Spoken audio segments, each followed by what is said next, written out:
Higher secondary എക്സാമിനേഷൻസിൽ നമുക്ക് blurb writing എന്ന് പറയുന്നൊരു ടോപ്പിക് ഉണ്ട് അല്ലേ. എന്താണ് ഈ ബ്ലർബ് റൈറ്റിംഗ്? അതിന് മുമ്പേ ഞാനൊരു പുസ്തകം പരിചയപ്പെടുത്താം. വെർജിന വുൾഫിൻ്റെ എ റൂം ഓഫ് ഫൺസോൺ എന്ന് പറയുന്ന ഈ പുസ്തകത്തിൽ ഒരുപാട് എസ്സേസ് ആണ്. ഇത് എഴുതപ്പെട്ടിട്ട് 50 വർഷങ്ങൾക്കിപ്പുറവും ഇന്നും ലോകത്തെ ഇൻസ്പയർ ചെയ്തുകൊണ്ടിരിക്കുന്ന ഒരു ഗംഭീരമായിട്ടുള്ള പുസ്തകം.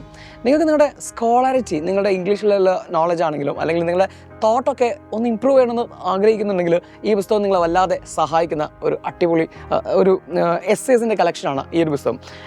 ഫെമിനിസ്റ്റ് ലിറ്ററേച്ചറൊക്കെയാണ് ഇതിനകത്ത് ഡിസ്കസ് ചെയ്യുന്നതെങ്കിലും നമ്മുടെ തോട്ടിനെ വല്ലാതെ പ്രൊവോക്ക് ചെയ്യുന്ന അല്ലെങ്കിൽ നമുക്ക് നന്നായിട്ട് ഇൻസൈറ്റ് നൽകുന്ന ഒരുപാട് കാര്യങ്ങളാണ് ഇതിനകത്തുള്ളത്. ഞാൻ ഈ പുസ്തകത്തെക്കുറിച്ച് പറഞ്ഞതൊക്കെ നമ്മൾ ആ പുസ്തകത്തെ വായിക്കാൻ വേണ്ടിയിട്ടോ അല്ലെങ്കിൽ നമ്മളത് വാങ്ങിക്കാൻ വേണ്ടിയിട്ടോ ഒക്കെ നമ്മളെ ഒന്ന് പ്രേരിപ്പിക്കുന്ന തരത്തിലുള്ള ലാംഗ്വേജാണ്. ഇത് തന്നെ ഇതിൻ്റെ പുറകെ ഈ പുറംചട്ടയിൽ എഴുതുന്നതിനാണ് നമ്മൾ ബ്ലേബ് എന്ന് പറയുക. ഓക്കെ, അപ്പോൾ നമ്മളോട് ചോദിക്കുന്ന ആ ഒരു കഥയുടെ നമുക്ക് പഠിക്കാനുള്ള ഏതൊരു സ്റ്റോറിയുടെയോ അല്ലെങ്കിൽ അവർ തരുന്ന ഏതോ ഹിൻറ്റിൻ്റെയോ ബ്ലേബായിരിക്കും നമ്മളോട് എഴുതാൻ പറയുക. അവിടെ നമ്മൾ യൂസ് ചെയ്യേണ്ടതും സിമ്പിൾ ലാംഗ്വേജിൽ ആ ഒരു സ്റ്റോറിയെ കുറിച്ചിട്ട് ഒരു ചെറിയ ഡിസ്ക്രിപ്ഷൻ കൊടുക്കുക.